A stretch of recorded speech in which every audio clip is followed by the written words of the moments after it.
ओम गुरुवे नमः।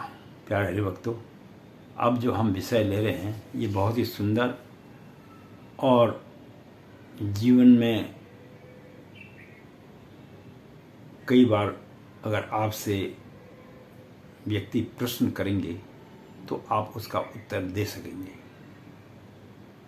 और ये विषय मैं ले रहा हूँ विक्रम संवत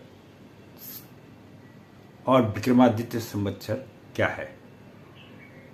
फिर सुन लीजिए, विक्रम संवत और विक्रमादित्य संवत्सर क्या चीज़ है।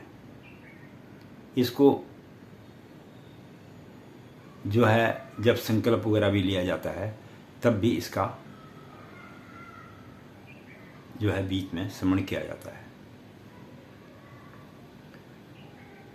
तो इस बारे में तो आपको मैंने पहले बताया था कि राजा विक्रमादित्य एक बहुत योग्य शासक थे और उन्होंने अपना राज्य बड़े ही सुचारू रूप से चलाया था।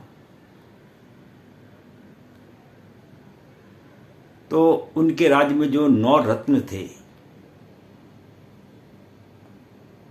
वो जो रत्न थे वो बहुत ही विद्वान रत्नों में से एक थे। तो विक्रमादित्य जी के मन में एक बार ये प्रश्न आया।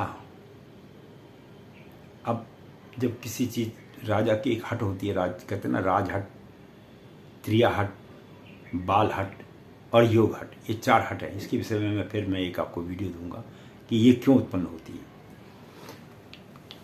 तो उनके राज में जो एक 9 रत्नों में से थे वो थे वराह मिहिर। वराह मिहिर जो है एक ज्योतिषाचार्य रत्न थे उनके राज्य में। किसके? विक्रमादित्य जी के। तो विक्रमादित्य जी के भाई जो भर्तृहरि थे, उन्होंने भी कई बार आके अपने भाई को सलाह मशवरा दिया करते थे और थोड़ा बहुत ज्योतिष संबंधी ज्ञान उनसे मिल जाता था। अब उनकी इच्छा हुई कि क्यों ना मैं ज्योतिष की विद्या के अंदर में एक ऐसा पंचांग निकालूं और जो है उसकी शुरुआत करूं, और यहाँ से जो है उसकी शुरुआत हो जाएगी तो आने वाले समय में लोगों को भविष्य के बारे में जानकारी मैं दे दूंगा। और यह सारा कुछ जो विक्रम संवत पंचांग है उससे लोगों को मिलती रहेगी। और उन्होंने भी 60 ही संवत्सर बनाए हैं। जैसे मैंने पिछले आपको बताया कि संवत्सर कितने होते हैं, 60 संवत्सर। उन्होंने भी इसी प्रकार से 60 संवत्सर बताए और किस संवत्सर का क्या प्रभाव रहेगा ये सब चीज का वर्णन उन्होंने किया। और बड़ा मिहिर ने जो है वो भी एक ज्योतिष के जानकार थे, उन्होंने इसमें विक्रमादित्य जी का बहुत साथ दिया और उन्होंने पंचांग की रचना भी कर डाली। अब इस पंचांग को जब लिखा गया और लिखने के बाद ये संपूर्ण हुआ तो उन्होंने जो है चैत्र मास की शुक्ल पक्ष के प्रतिपदा से इसको शुरू किया। चैत्र मास से ही हमारे जो है साल का प्रारंभ होता है। चैत्र मास शुक्ल पक्ष प्रतिपदा से, कृष्ण पक्ष नहीं, शुक्ल पक्ष। मैंने आपको पक्ष भी 2 बताए थे, एक कृष्ण पक्ष और एक शुक्ल पक्ष। जब शुक्ल पक्ष का 15 दिन पूरे होते हैं तो पूर्णमासी आ जाती है, और जब कृष्ण पक्ष की 15 दिन पूरे हो जाते हैं तो अमावस्या आ जाती है। ये मैंने आपको पीछे वीडियो में बतलाया है। कभी मन करे तो पीछे की वीडियो को देख लिया करो। मैं आपसे नहीं कह रहा हूं कि आप मेरी वीडियो को लाइक करो, मत करिए आप लाइक, पर ज्ञान की प्राप्ति करना प्रत्येक धर्म के व्यक्ति का अधिकार है। इसे जो भी वीडियो को देख रहा हो वो इसको समझने की जरूर कोशिश करे कि हमारा जो हम हर साल 1 जनवरी मनाते हैं, ये अलग सिद्धांत पर है, और जो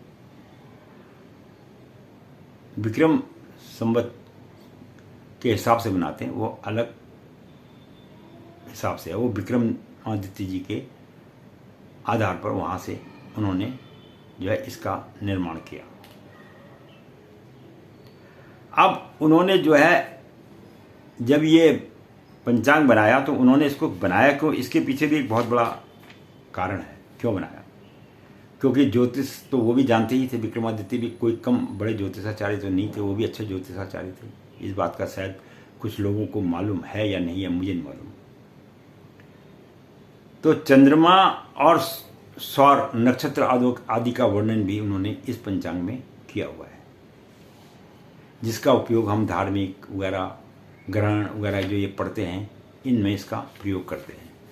लेकिन अब सबसे बड़ी चीज़ इसमें उन्होंने जो लिखी, उन्होंने जो है साल को 12 महीनों में विभाजित किया।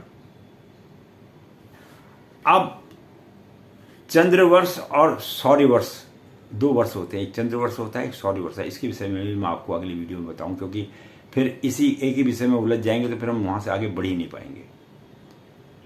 तो इन दोनों के बीच के अंतर को सामान्य करने के लिए उन्होंने क्या किया, उन्होंने एक हर 3 साल के बाद जो है अधिक मास की आता है, जो अधिक मास का जो है वो इसी कारण से आता है। तो ताकि जो सितारों का जो खेल है वो आपस में सामान्य बना रहे और ज्योतिष की गणना में उसकी कोई जो है दिक्कत ना आए। इसलिए विक्रमादित्य जी ने जो है ये जो पंचांग है विक्रम संवत का निर्माण किया, और यहाँ से जो है हमारा भारतवर्ष में नया साल का प्रारंभ होता है। तो ये था विक्रम संवत का क्या अर्थ है, या विक्रमादित्य संवत्सर जो बनाया था उसका क्या मतलब है। इस विषय में थोड़ा बहुत जो आपको मैंने बतलाया है। कभी आदमी जब कहीं बैठ जाता है महफिल में तो कई बार इस प्रकार के प्रश्न लोग पूछ लेते हैं, तो आप इन प्रश्नों का उत्तर दे सकते हैं और आपको ये भी पता लग जाएगा कि पहले के जो राजा महाराजा थे वो केवल विद्या, लड़ाई झगड़ा या शासन ही नहीं जानते थे, वो ज्योतिष विद्या भी अच्छी जानते थे। इससे यह प्रमाण होता है। इसके साथ ही मैं पंडित गिरीश तिवारी अपनी वाणी को यहीं पर विश्राम दूंगा। आशा करता हूँ वीडियो अच्छी लगी होगी आपको, आगे भी देखते रहिए। बाकी सब्सक्राइब और लाइक करने के तो मैं नहीं कहता हूँ, क्योंकि ऐसा है कहने पर पता नहीं लोग सोचते हैं कौन सा इनका अपना निजी स्वार्थ है। हम तो ज्ञान के लिए वीडियो बनाते हैं भैया, ज्ञान सीख लो, अच्छी बात है। और जो 5-7 मिनट इधर उधर में न गुजार के 5-7 मिनट की वीडियो देख लिया करो, थोड़ा बहुत जीवन का रहस्य आपको पता चलता रहेगा। और मैं तो किसी भी चीज़ की खोज ही चैनल मैंने अपना रखा है। मेरे खोज चैनल का नाम है @KHOJ खोज 009। इस पे आप मेरी जितने भी 500 वीडियो हैं वो देख सकते हैं, और हर विषय पर केवल ज्योतिष ही नहीं, प्रेम से लेके विवाह तक, जीवन से लेके मरण तक, और हानि से लेके लाभ तक, सभी विषयों पर मैंने वीडियो बनाई हुई है। बहुत बहुत धन्यवाद।